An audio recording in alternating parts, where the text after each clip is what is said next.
हरियर सुगना का लाल लाल ठोरवा हो बताई दा सुगना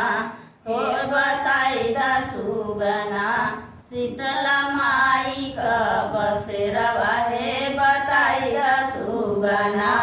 शीतला माई का बसेरवा है बताई दा सुगना शीतला माई का बसेरवा है बताई दा सुगना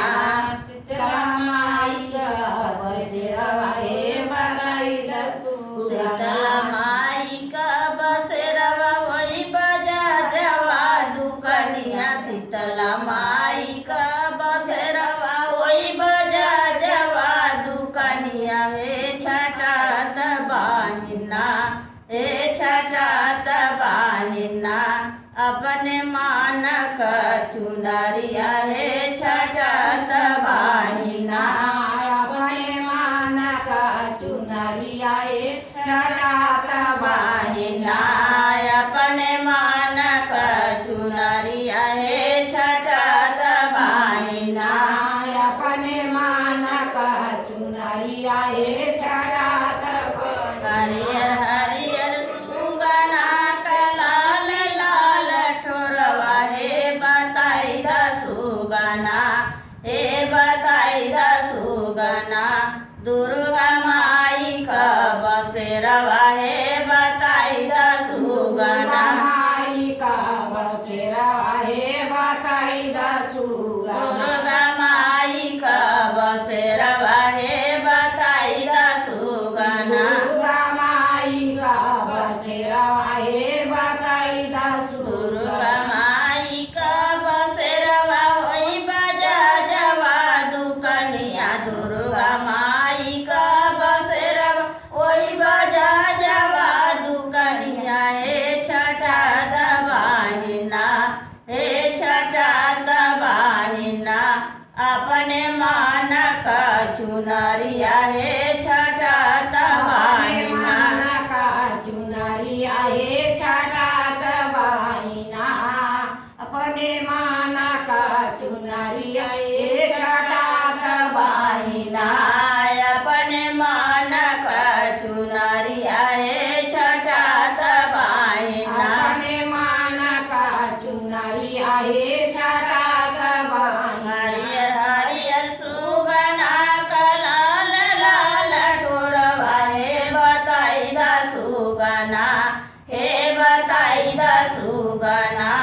काली माई का बसेरवा हे बताई दा सुगना काली माई का बसेरवा है बताई दा सुगना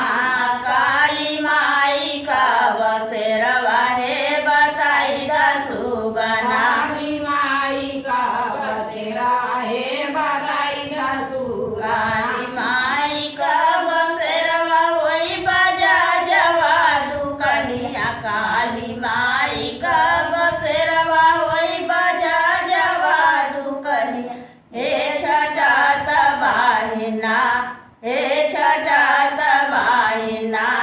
अपने मान का चियरिया हे छठा तबाहिना मान का पियरिया छठा तबाहिना अपने मान का पियरिया हे छठा तबाहिना अपने मान का पियरिया छठा तबाहिना हरियर हरियर सुगना का लाल लाल ठोरवा हे बताई दा सुगना हे बताई दा सुगना भगवती माई का बसेरवा हे बताई दा सुगना भगवती माई का बसेरवा है बताई दा सुगना भगवती माई का बसेरवा हे बताई दा सुगना भगवती माई का बसेरवा है बताई दा सुगना भगवती माई का बसेरवा होई कोहरा दुकनिया भगवती माई का बसेरवा होई कोहरा दुकनिया हे छठा तबाहिना हे छठा तबाहिना अपने मान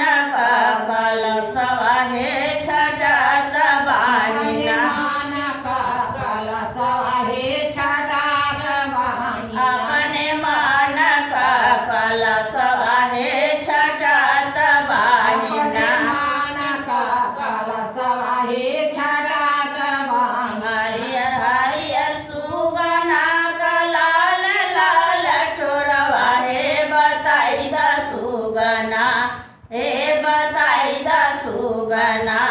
सातो बहिनी का बसेरवा हे बताई दा सुगना सातो बहिनी का बसेरवा हे बताई दा सुगना सातो बहिनी का बसेरवा हे बताई दा सुगना सातो बहिनी का बसेरवा हे बताई दा सुगना सातो बहिनी का बसेरवा ओही मालिया दुकनिया सातो बहिनी का बसेरवा ओही मालिया दुकनिया हे छठत बहिना हे छठत बहिना अपने मन का गजरवा हे छठत बहिना अपने मान का गजरवा हे छठत बहिना अपने मन का गजरवा हे छठत बहिना अपने मान का गजरवा हे छठत बहिना। राधे राधे भैया बहनी, मेरा भक्ति गीत अच्छा लगे तो लाइक कमेंट शेयर जरूर करिए।